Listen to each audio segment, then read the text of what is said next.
Olá, graça e paz, meu irmão, tudo bem? Como passou a semana? Como tem andado em meio a esse momento de crise que o nosso país enfrenta, que a saúde, que a economia, que a política enfrentam todos juntos, né? E a igreja sofre.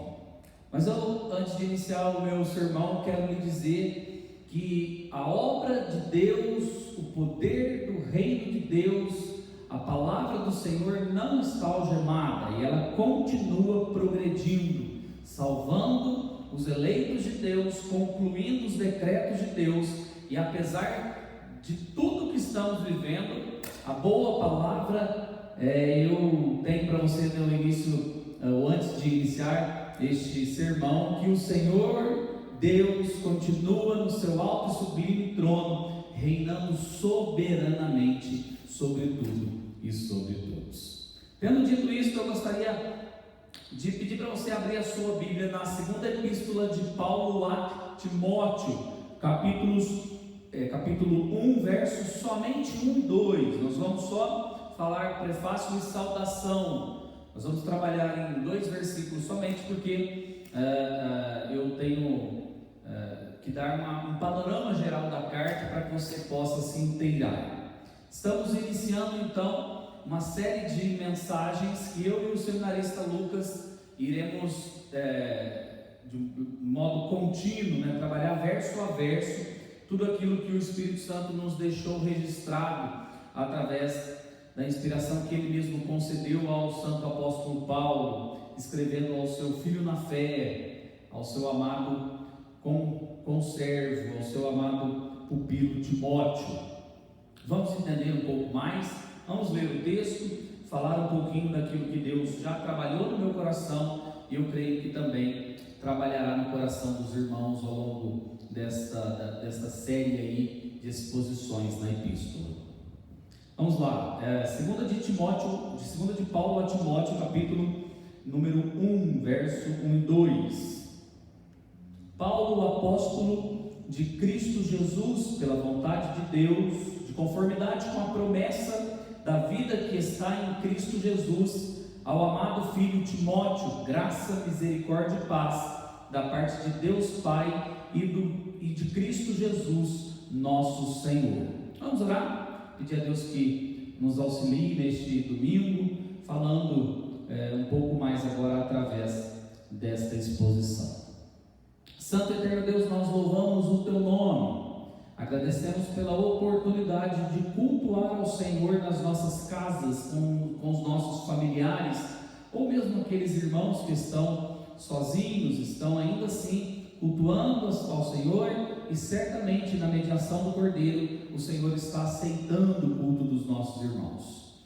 Eu peço agora, ó Pai, que o Senhor fale conosco através da santa palavra, através da inspiração que o Senhor deu ao apóstolo Paulo, na força do Teu Santo Espírito. O Senhor use agora em iluminação aos nossos corações. Traga luz, ó Pai, para que possamos aprender, e força para que possamos cumprir aquilo que aprendemos, ó Pai. Muito obrigado. Louvo ao Senhor e peço no nome de Jesus. Amém. Queridos, eu gostaria que você fizesse um exercício, ainda que de brincadeira, mas vale a pena o esforço. Imagina que você está com Covid-19. Você fala uma coisa, se você fosse ainda do mundo, você faria aquilo que é muito comum, você bateria na madeira assim, você ia falar, isola, pastor, velhos amuletos que nós temos que deixar ao longo da nossa vida cristã. Mas imagina que você está com Covid-19, que você está internado e que o seu quadro vem piorando, e você recebe uma notícia do médico que acabou de passar em visita no teu quarto e lhe comunica: meu senhor, minha senhora, rapaz, moça, todos aqueles que estão ouvindo aí, até crianças, exercitem-se nessa ilustração. Eu tenho que lhe transferir para a UTI, porque o seu quadro está muito grave, muito provavelmente nós vamos lhe sedar para que possamos lhe entubar, que o respirador entre aí lançando oxigênio para que possa dar um alívio para o seu pulmão e dê chance dele recuperar e trabalhar mais. Obviamente que a sua cabeça já está tomada de medo e você já pensaria ali que está na iminência de morrer, e pensa que ele saiu do quarto e aí ele diz: já pedi a sua transferência para a UTI, daqui a pouco você vai para lá, mais alguns instantes aí. Talvez lhe reste 40, 50 minutos, 1 hora ainda naquele quarto, e você tem uma ideia. Você obviamente não sabe se vai ou não vai sair da UTI com vida, por conta de tudo aquilo que você ouve falar. Então você tem uma ideia, você se põe a mandar uma mensagem para alguém querido, ou você vai fazer um áudio grande para esse alguém querido. Você vai escrever ou mandar um áudio falando sobre algumas coisas. Pergunta: o que você falaria? Se você estivesse na iminência da morte, com o cheiro da morte, o que você falaria? O que você escreveria? Qual é o teor da fala desse áudio? É exatamente isso que essa epístola está fazendo. Paulo está na iminência da morte. Vocês vão ver mais ao final deste livro, da exposição, que ele já sabe que ele está sendo entregue por libação. Lá no capítulo 4, verso 6, a hora da sua partida é chegada. Ele sabe que ele vai morrer e ele escreve esta carta para um pupilo, para um filho na fé, e ele dá uma série de instruções. Está muito preocupado com o Evangelho de Cristo Jesus, ele está muito preocupado com o avanço da igreja, com a doutrina sagrada que vem pela revelação da palavra. Então ele escreve e não fala sobre coisas em gerais, não fala sobre a política da época, não fala sobre as condições da reforma da igreja, não fala sobre como ele está e as condições emocionais e físicas somente de Timóteo. Ele quer saber, ele quer preparar o seu filho na fé para que ele possa continuar o trabalho do Evangelho de Cristo. Então nós vamos introduzir os irmãos num escrito muito produtivo e necessário para o atual momento da igreja de Cristo. É assim que eu julgo e é por isso que eu escolhi expor esta carta à igreja. E hoje em especial nós vamos trabalhar sobre o seguinte tema: o que o Evangelho fez de você? Se ele escreve sobre o Evangelho, a pergunta que devemos fazer é: o que o Evangelho fez de você? E hoje eu vou falar sobre duas coisas, dois aspectos que eu espero que o Evangelho já tenha produzido no seu coração e que você possa estar consciente que deva viver por isso que você é. O Evangelho deve ter lhe tornado duas coisas e você deve, obviamente, estar vivendo por estas duas coisas que o Evangelho lhe tornou. Em primeiro lugar, ele deve ter nos tornado servos de Deus. O que você é? Você é servo de Deus? O Evangelho deve ter te tornado, então, um servo de Deus. O verso 1 nos ajuda a entender um pouco isso. O ano desta epístola, da escrita desta epístola, é provavelmente 64 depois de Cristo. Provavelmente porque alguns entendem 63, 65, mas é o meio aí dos anos 60, dos primeiros anos, na primeira década de 60, após o nascimento do nosso Senhor. 64 depois de Cristo.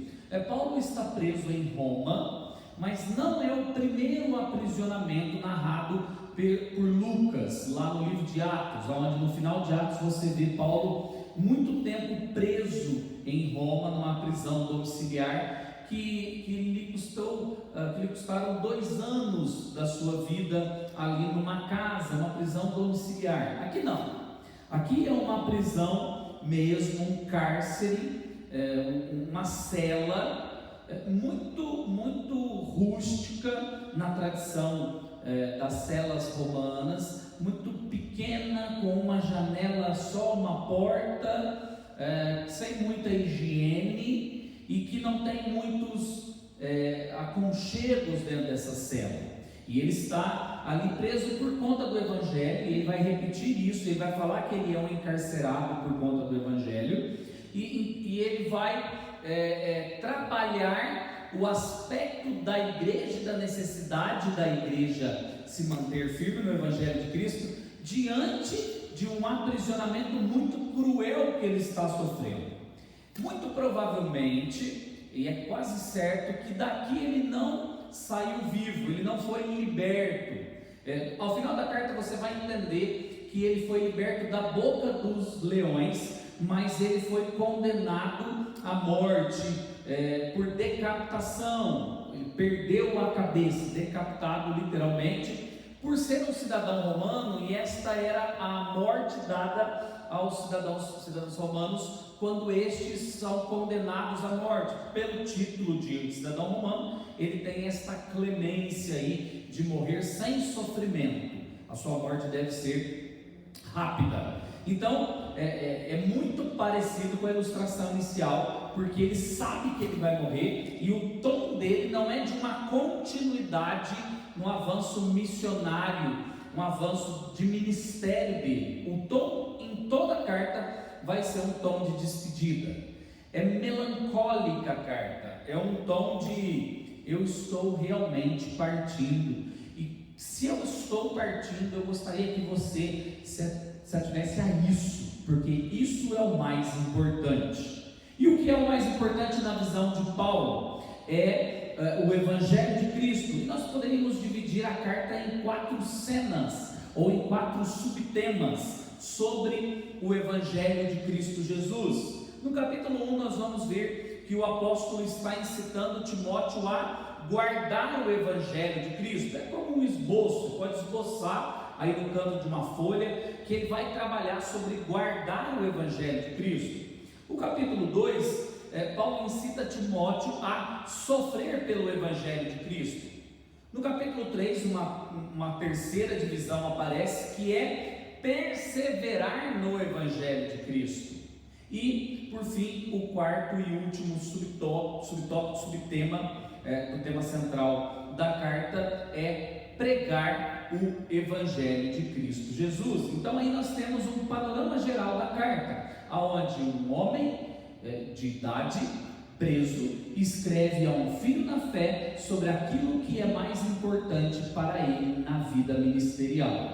É isso que Paulo quer ensinar ao seu pupilo, ao seu filho na fé, Timóteo.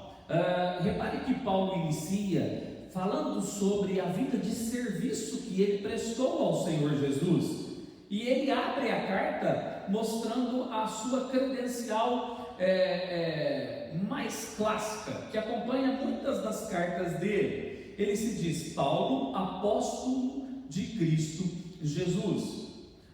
Você poderia ser tentado a pensar que Paulo está dando uma carteirada. Aqui quem fala é o apóstolo, então fica quieto.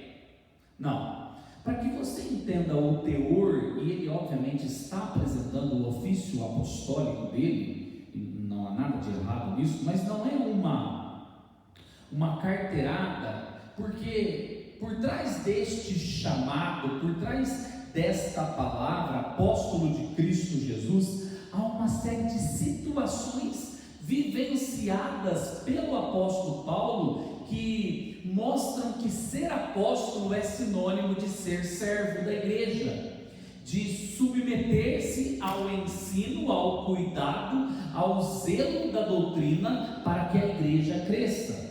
É isso que Paulo está fazendo com que Timóteo entenda.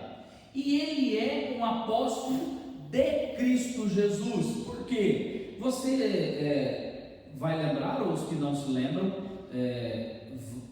saibam que ele é o apóstolo de Cristo Jesus, comissionado pelo próprio Senhor, que ele aparece na estrada de Damasco, no capítulo 9 de Atos, versos de 1 a 9. Ele aparece e o chama e o comissiona para ser o servo dele. Ou seja, Paulo é testemunha ocular do Cristo ressurreto. Ele vê o Cristo ressurreto e ele é chamado por Cristo ressurreto para ser servo e para ser apóstolo e comissionado apóstolo entre os gentios. Por isso ele diz a Timóteo de modo claro: Timóteo, lembre-se bem, eu sou um servo de Cristo comissionado para trabalhar no oficialato apostólico entre os gentios. É isso que ele está apresentando ao seu filho na fé, a Timóteo. Quando ele diz que ele é um apóstolo, ele não está dando autoridade,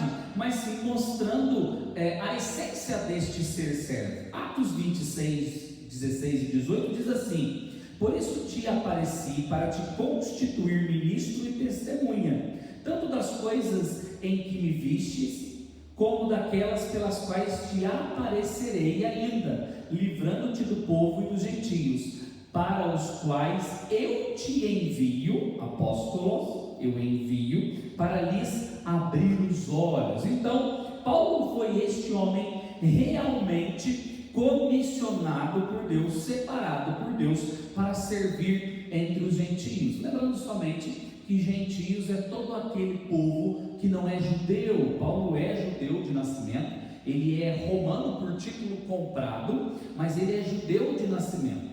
Ele é da tribo de Benjamim, ele era fariseu, e neste instante aqui em Atos 9 é a narrativa de quando o Senhor Jesus o alcançou, o achou e o chamou entre os ímpios e o resgatou para o seu reino. É interessante nós pensarmos que Paulo sabe do seu apostolado para servir os gentios, e isso deveria nos trazer uma aplicação direta para nós hoje. Parece que nós estamos meio que em crise de identidade. A igreja não sabe direito mais o que ela é, se ela é uma igreja ou se ela é um filho de Deus que deve sentar e esperar todas as benécias de Deus, ou se ela é uma igreja que deve se enganjar e se meter em todos os negócios desta terra para ajudar o mais carente, ajudar o mais necessitado, fazer as pessoas mais pobres, ou se meter na política, ou se meter em questões deste mundo, mas com uma vista ou em vista a produção do reino de Deus. Parece que as pessoas estão meio sem identidade, ou ainda temos um grupo de pessoas que parece que não sabe nada, que diz ser crente, mas se perguntasse para esta pessoa assim: o que implica ser crente? O que implica ser evangélico? A pessoa não sabe lhe descrever, não sabe a identidade que Cristo lhe conferiu. E em primeiro lugar, Paulo se apresenta a Timóteo, lembrando a Timóteo: lembra-se, você já andou muito comigo, então você precisa entender e se lembrar que eu sou um apóstolo de Cristo Jesus, ou seja, eu fui chamado por Deus para servir entre os gentios. O meu ministério é de abrir os olhos dos gentios e fazer com que eles entendam o Evangelho de Cristo Jesus. Na sequência ainda nesse verso, ele trabalha com origem e objetivo do seu apostolado. Na apresentação, no prefácio, na abertura da carta, ele está relembrando Timóteo sobre a origem e o objetivo do seu apostolado. Ele diz assim: pela vontade de Deus, de conformidade com a promessa da vida que está em Cristo Jesus. Pela vontade de Deus é origem. Ele é apóstolo e ele é servo porque Deus disse que ele seria.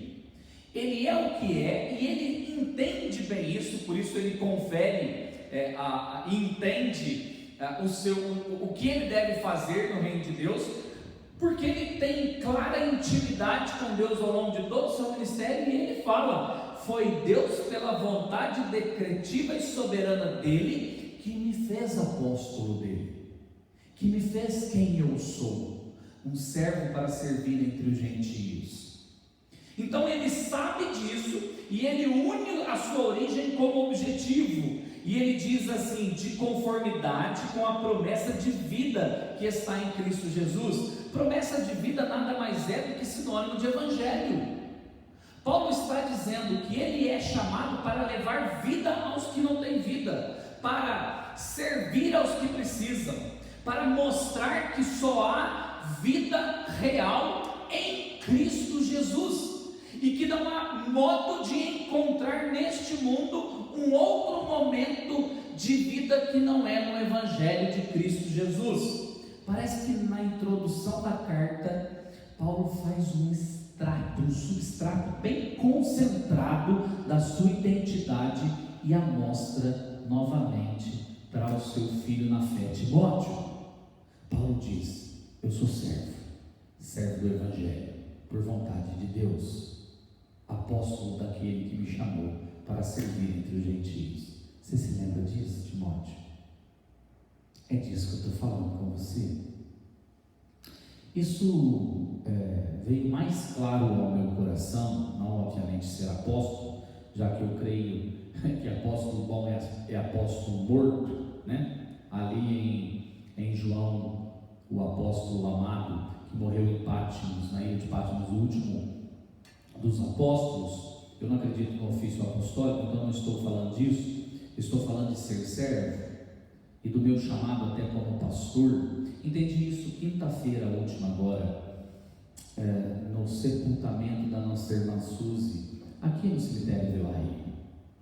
Ela tinha complicadores, creio que a igreja acompanhou, o que ficou mais difícil, o corpo dela combater o Covid-19.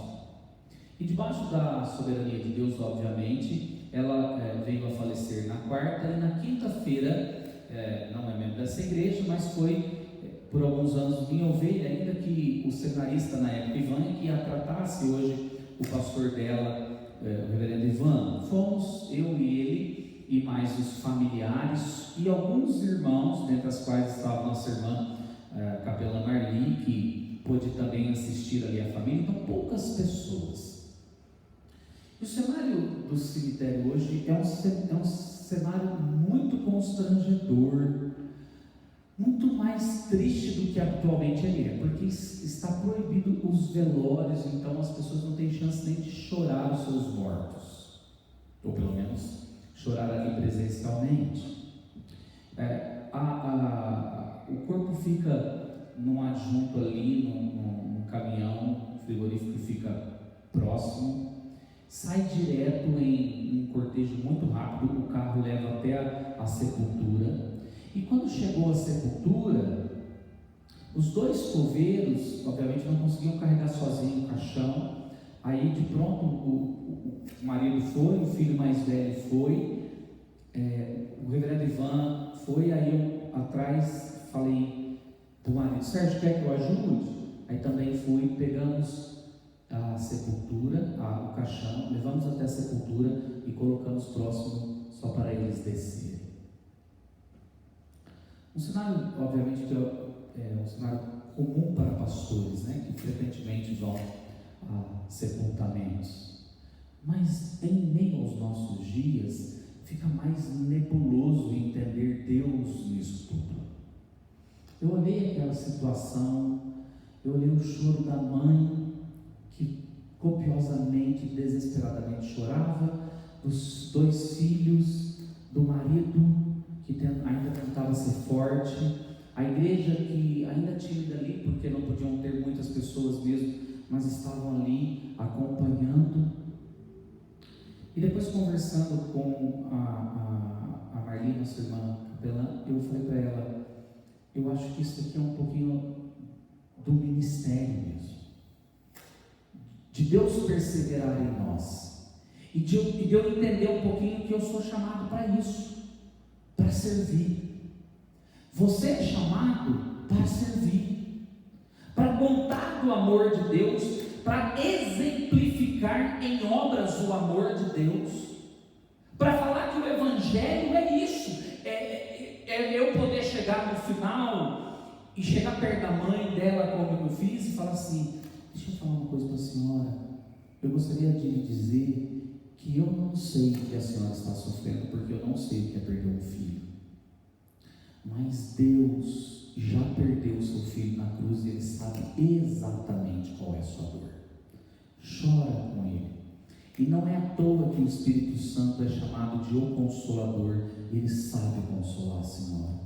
Chora para ele também.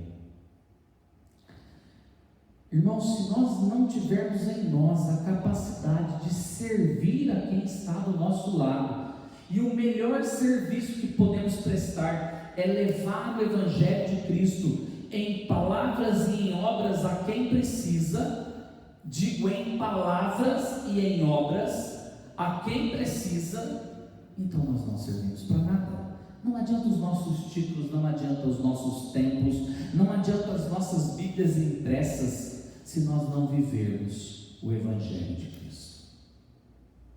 Por isso Deus nos fez servos. O que você é, de acordo com o Evangelho que Deus te deu? A primeira coisa é servo. A segunda, e que Paulo nos conta no verso 2, é filhos de Deus. Olha que coisa mais gostosa. Deus nos fez servos do Senhor e também nos fez filhos de Deus.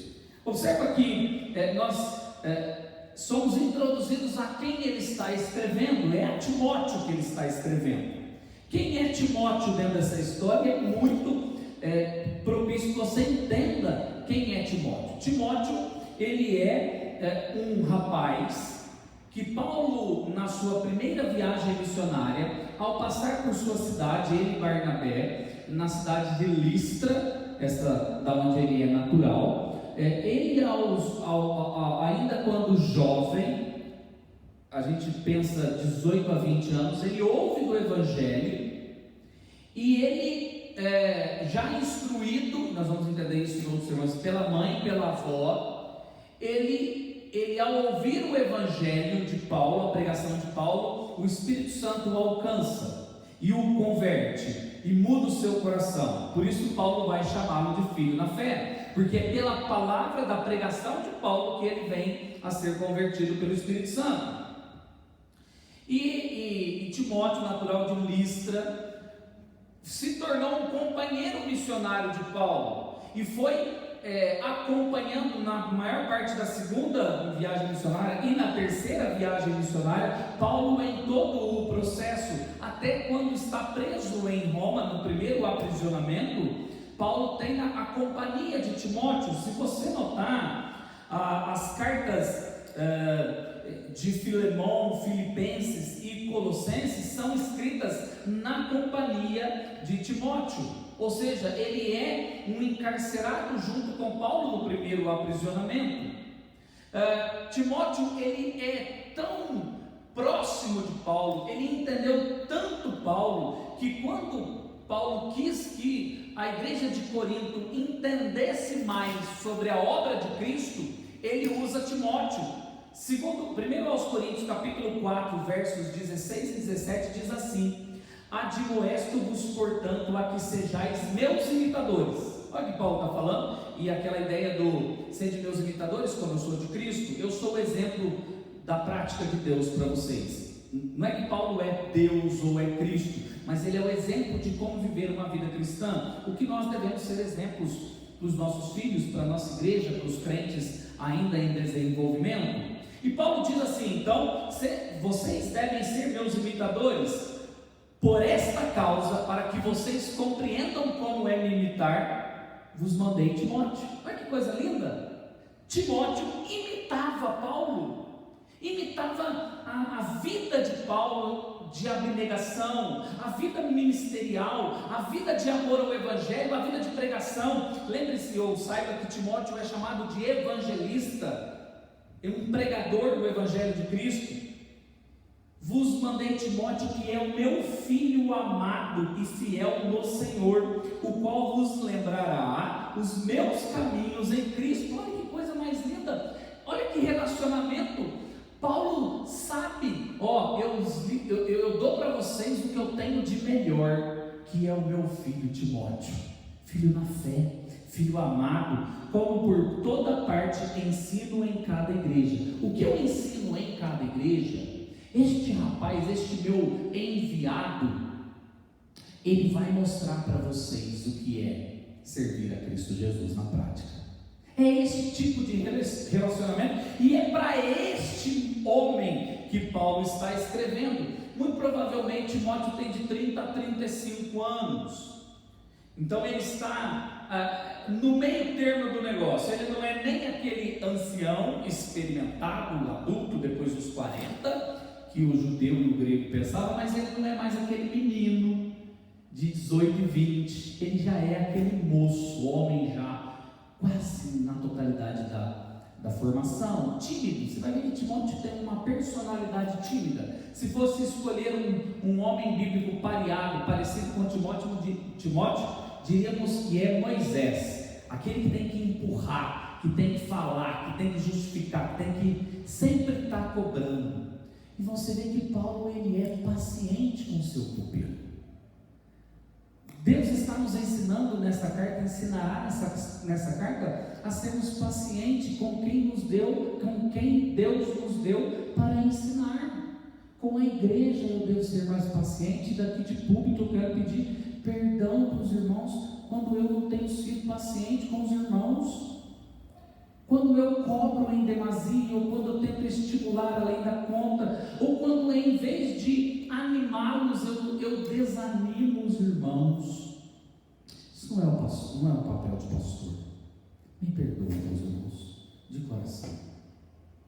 Mas eu quero que também você entenda que você tem o papel de conduzir os seus filhos, de você, marido, conduzir a sua esposa, de você, patrão, conduzir na sua empresa os seus empregados a conhecerem o Evangelho de Cristo em meio à sua empresa, em meio aonde você trabalha, porque nós devemos pacientemente trabalhar com quem Deus nos deu.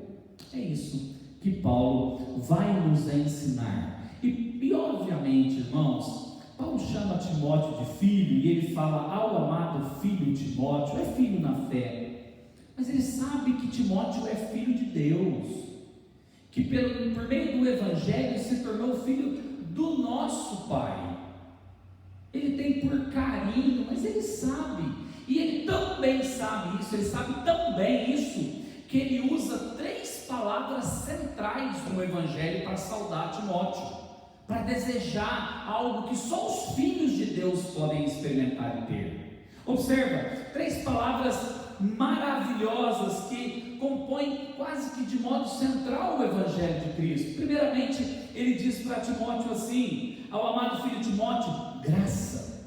Graça é favor imerecido. Eu desejo para você, ao filho de Deus, graça de Deus. É você que merecia muita coisa, mas Deus resolveu lhe dar bem. Deus resolveu dar para você algo muito especial, que é o pertencer ao reino de Deus. Sabe quando você tem os seus filhos e faz assim, eles não merecem isso, mas eu vou dar? Isso se chama graça. A menina é toda desobediente, mas você, pai e mãe, sabe bem o que eu estou falando. Você dá porque você os ama, e eles não fizeram nada para receber, é simplesmente porque vocês os amam. Nós amamos os nossos filhos e damos coisas boas, essa é a analogia de Cristo, muito mais Deus, que é perfeito, nos ama e nos dá o de melhor. E o que Ele tem de melhor, senão a graça dEle? Veja que além da graça, Ele dá misericórdia, e agora misericórdia não é favor imerecido, não é dar o que nós não merecemos, mas é não dar o que merecemos. Paulo, ele era perseguidor da igreja, Paulo matava, Paulo prendia, e Paulo em Atos 9 está indo fazer isso, e ele sabe que quando Deus o chama, poderia fulminá-lo, mas resolve não dar isso, antes dá o de melhor. Ele deveria ter a punição, mas misericordiosamente Deus tirou dele a punição, e ele deseja isso para todos os filhos de Deus. Somado a isso, Paulo dá a terceira palavra, que é a terceira expressão e o terceiro componente central no Evangelho de Cristo, ou pelo menos deseja isso a Timóteo, que é e paz. Paz aqui obviamente não é ausência de tribulações. Paulo está preso, está na iminência de morrer, está no momento final da sua vida, só teve problemas ao longo do seu ministério. O que ele não teve foi paz. O que ele não teve foi paz. Mas ele tem paz com Deus.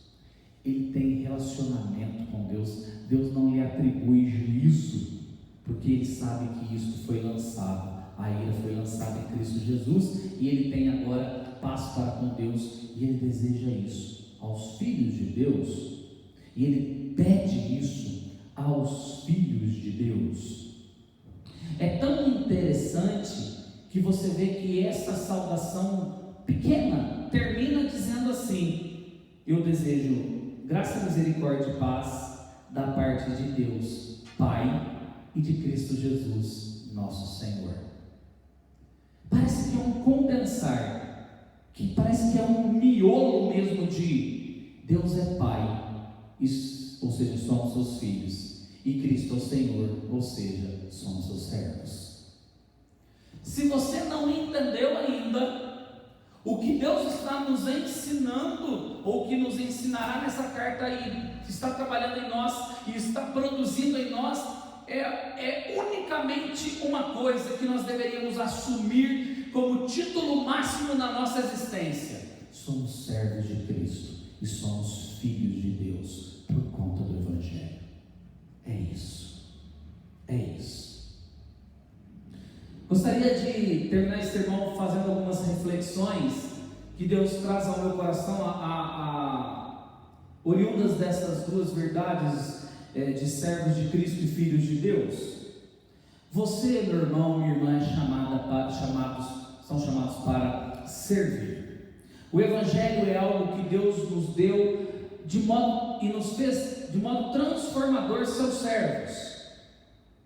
Por isso eu quero que você faça uma reflexão e você olhe para o seu coração, para a sua vida, para as suas atitudes e diga para você mesmo: será que eu sou mais Senhor ou servo?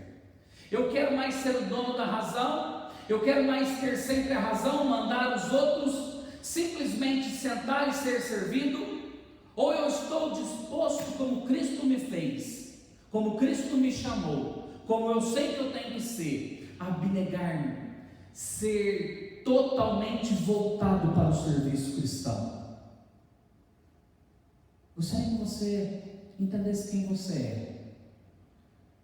Um dia uma moça reclamando que o cachorro só latia, alguém disse para ela: mas ele é um cachorro, ele late. Crentes deveriam ser reconhecidos como: mas ele é crente, ele é servo, ele sabe servir. Mas às vezes nós estamos mesmo numa sociedade de consumo, onde nós queremos consumir e não servir.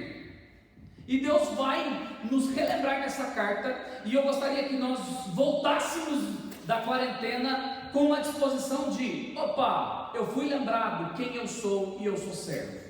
E a partir de agora, não é amanhã, segunda-feira, não, mas a partir de agora, na minha casa, sabe aquela briga do quem vai ser o primeiro a comer e pegar o pedaço mais vistoso, maior do bife, do frango? Quem vai brigar por último? Eu quero ser o último a comer.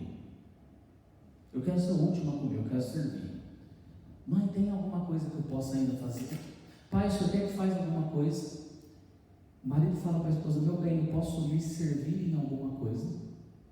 A mulher fala para o marido: meu amor, eu ainda posso cuidar de algo mais que você precisa? Eu gostaria de perguntar para você, minha ovelha: eu posso lhe servir em alguma coisa a mais que eu tenho sido faltoso? Que há 10 minutos atrás eu já lhe pedi perdão. Ovelha, você pode chegar para a liderança desta igreja e falar: eu quero servir de um modo mais excelente, porque eu descobri que eu sou servo, eu descobri que eu sou serva, e não tem outra coisa para eu fazer nesse mundo senão servir. Quem nos chamou, quem nos comissionou a sermos servos foi Deus. Você não tem esse título conferido pelo ministro, pelo presidente, pelo governador, pelo prefeito. Quem lhe comissionou ao serviço foi o Senhor Deus, Criador dos céus e da terra. chamou, quem conferiu a você isso, foi o Deus Criador dos céus e da terra. Mas, de igual modo, ao ser servo, Cristo nos ensinou que somos filhos de um mesmo Pai. Deus lhe chama de filho e de filha. Você tem pai, você não é bastardo. Você foi enxertado, colocado na graça do Evangelho de Cristo Jesus, na família da aliança. Você tem quem cuide de você. Você tem quem você possa recorrer, buscando graça, misericórdia e paz. Você está a ponto de, meu Deus, eu não aguento mais a tribulação que me acomete. Ore ao Pai. Cristo na oração dominical começa dizendo e nos ensinando essa verdade que Paulo lembra a Timóteo: Pai nosso que estais nos céus. A primeira palavra do modelo de oração é: chama Deus de Pai, porque Ele é teu Pai. Chama Deus de Deus, chama Deus de Senhor, mas você pode chamar Ele de Pai, como o próprio Cristo chama. É como um irmão mais velho que conduz os irmãos mais novos, e ele lembra os irmãos mais novos assim: não chama o papai de Senhor somente, sirva-o como Senhor, mas se relacione como um pai. Busca a graça que você precisa nele, busca o amor tão ardente que você deseja nele, busca a misericórdia para agir com misericórdia com outros nele. Você não sabe como agir com misericórdia? Espere-se na misericórdia de Deus, que se renova sobre nós todos os dias. Irmãos, eu gostaria que você fizesse a pergunta do tema: o que o Evangelho fez na tua vida? O que ele produziu na tua vida? Se você já entendeu que ele produziu um servo, que ele te transformou num servo, então viva como um servo. Se você entendeu que ele produziu em você, fez de você um filho, então viva como um filho. Não vivamos escarafunchando no pecado, porque nós não somos mais do mundo. Pastor, mas eu erro, eu peco, eu caio, eu estou longe da perfeição. Deus crê que Deus é Pai bondoso e Ele sabe produzir em nós um coração santo. E aquele que começou a boa obra, que é a obra dele em nós, Ele vai completar essa obra. Por isso, ao olhar sinceramente, ver no seu coração que você tem sido faltoso quanto a ser servo ou ser filho, confesse a Deus o seu pecado, clame a Ele como um Pai misericordioso. Ele vai te perdoar. E como um Deus que didaticamente trabalha em nós, Ele vai te ensinar o caminho que deve andar como servo. Vamos passear nessa carta, irmãos, vamos andar nela. Certamente nós teremos lições preciosas como essa, de sermos servos e de sermos filhos. Que Deus possa nos abençoar. Vamos orar, encerrando este sermão.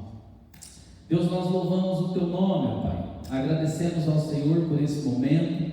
Agradecemos porque o Senhor tem feito do Teu povo servos Teus. O Senhor nos chamou ao serviço. O Senhor nos chamou a buscar o Senhor, ó Pai, e de mostrar aos que precisam que eles têm sempre uma igreja que é o sal da terra e a luz do mundo. Que nós vivamos assim, como servos do Senhor, ó Pai.